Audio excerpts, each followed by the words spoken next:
Hello everyone, we are Group 9 and today we are going to explain about choosing appropriate materials. Why evaluate materials?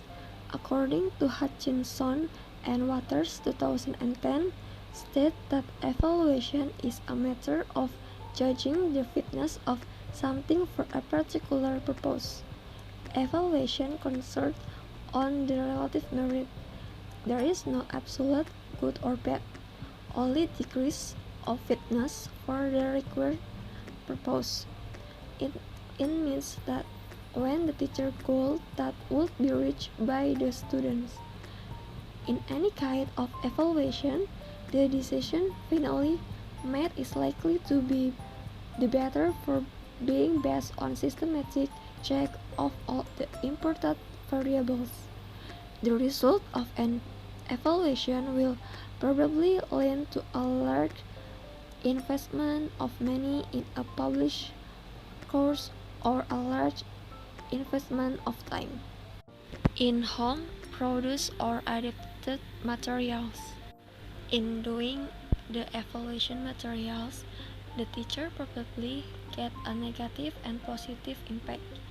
A negative side of evaluation materials is the teacher probably spend a lot of expense, time, and get frustrated.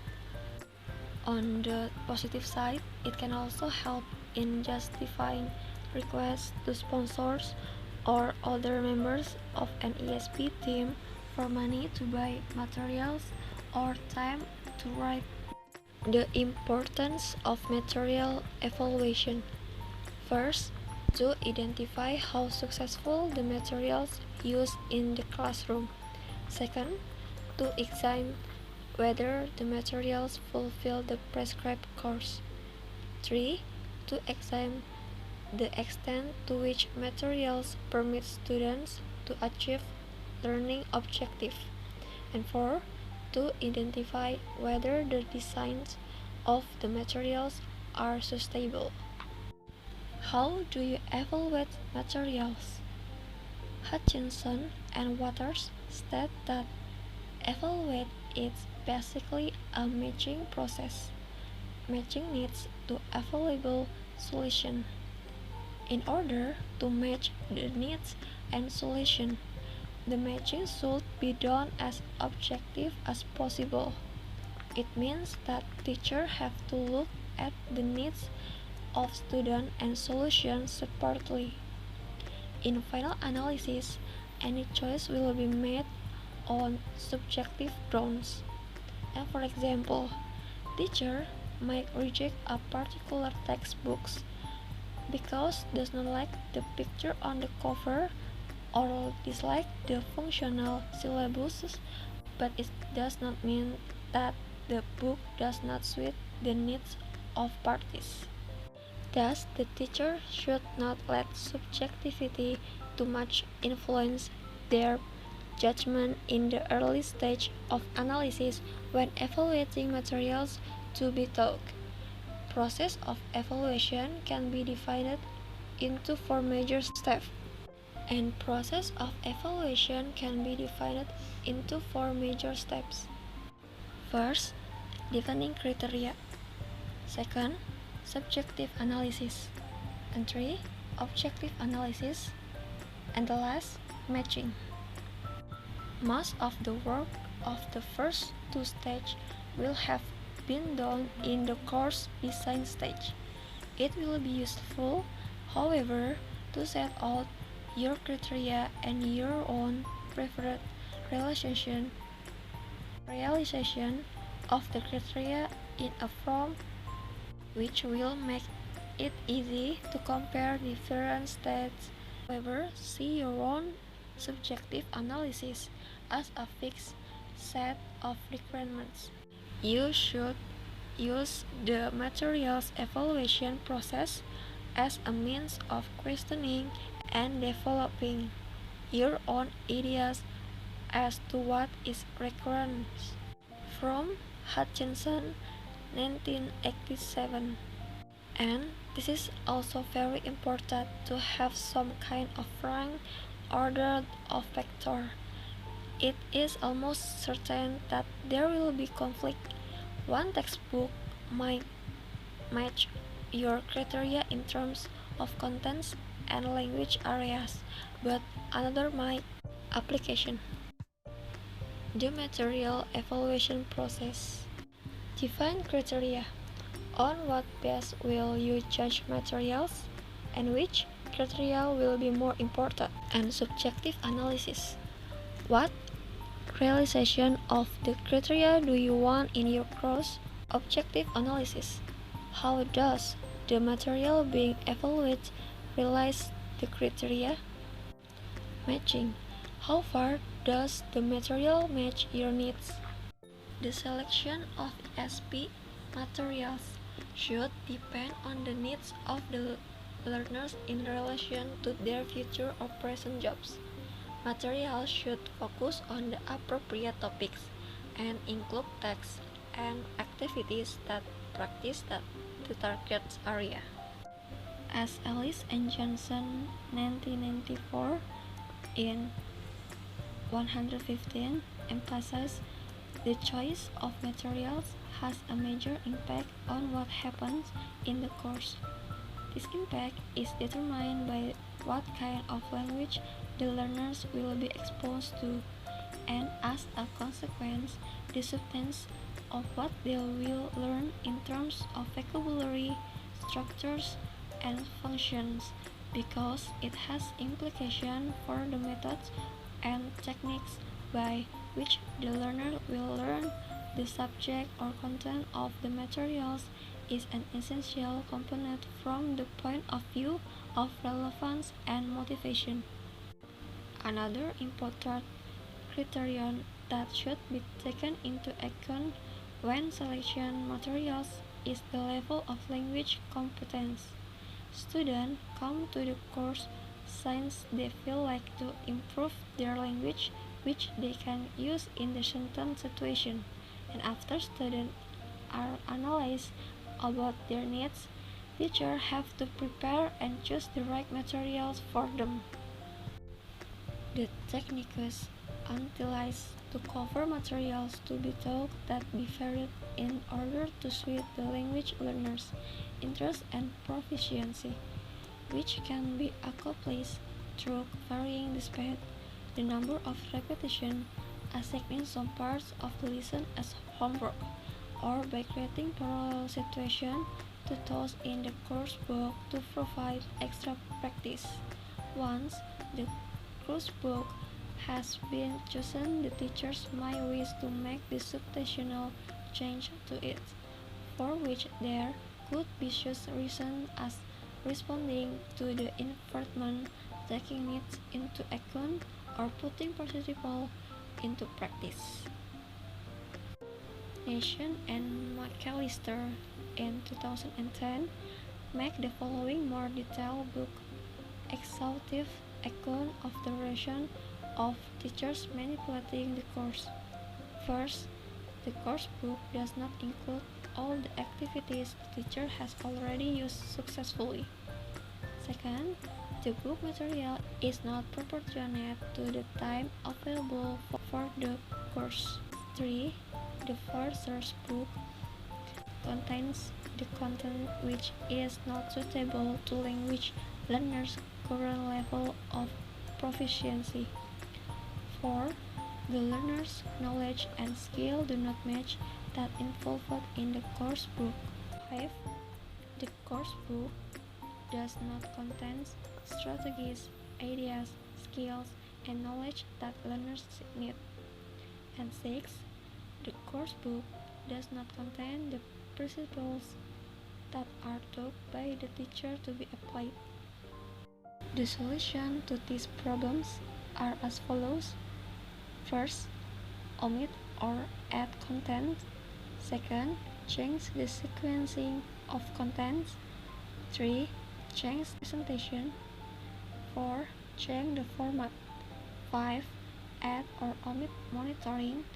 6. Add or omit assessment. An example of teacher adding content, we can refer to the additional of an extensive reading component to course. which may be done because the teacher doesn't feel the course book is applying the principles that are believed by him or her to be important. Nation and McAllister, 2010.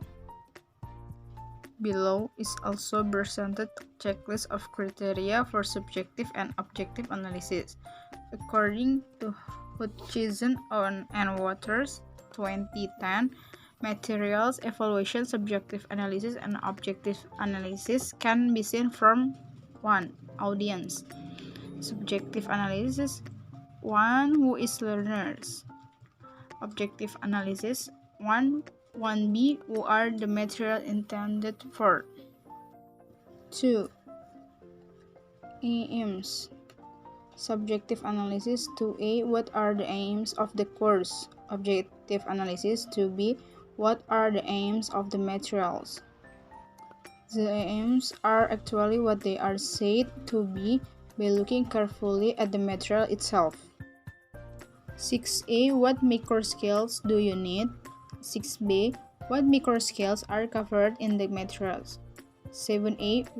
What text types should be included? 7b. What kinds of text are there in the materials? A. What subject matters are required? HB. What are the subject matters areas, assumed level of the knowledge and types of topics in the materials? Subjective analysis.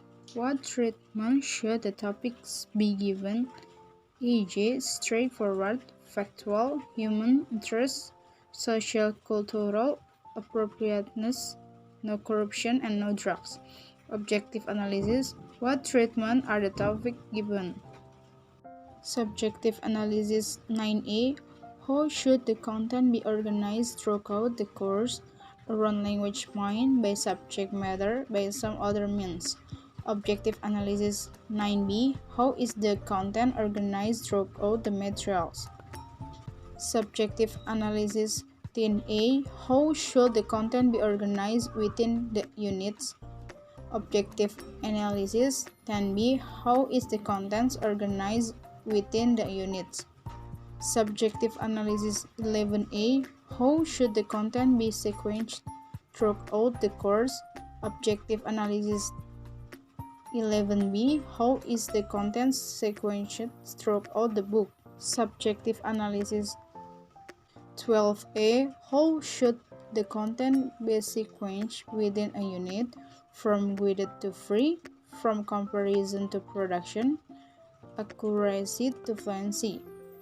Objective analysis 12b. How is the content sequenced within the unit? 4. Methodology. Subjective analysis 13a. What theories of learning should the course is based on? Objective analysis 13. What theories of learning are the materials based on? Check carefully, don't just take the author's or publisher's word for it. Subjective analysis 14a.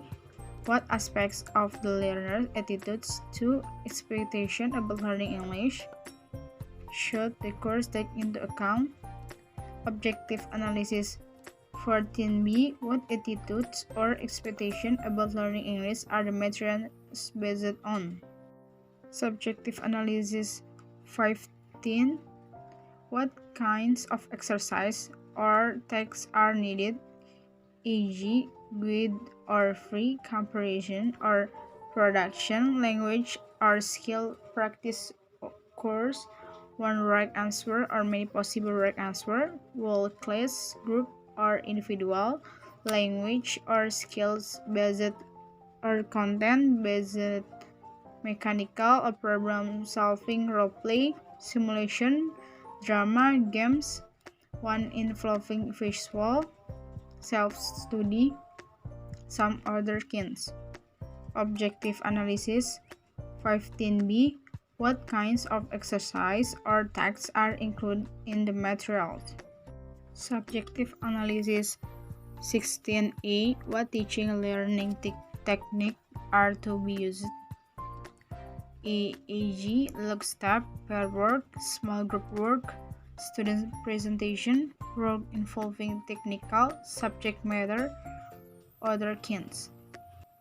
Objective Analysis 16b. What teaching learning techniques can be used with the materials?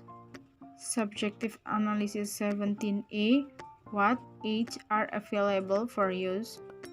Objective Analysis 17b. What aids do the material require? Subjective Analysis 18a.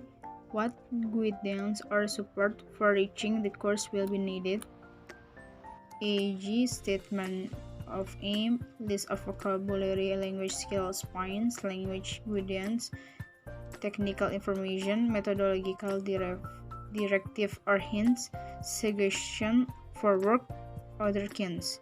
Objective Analysis 18b. What guidance do the material provide? Subjective Analysis 19a. How flexible do the material needs to be?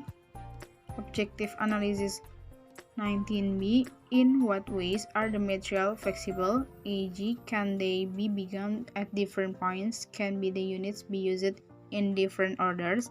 Can they be linked to other materials? Can they be used without some of their components? 5. Other criteria. Subjective Analysis 20a. What is the price range is necessary? Objective Analysis 20b. What is the price? Subjective Analysis 21a. When and in what quantities should the materials be available? Objective Analysis 21b. When and how readily can the materials be obtained?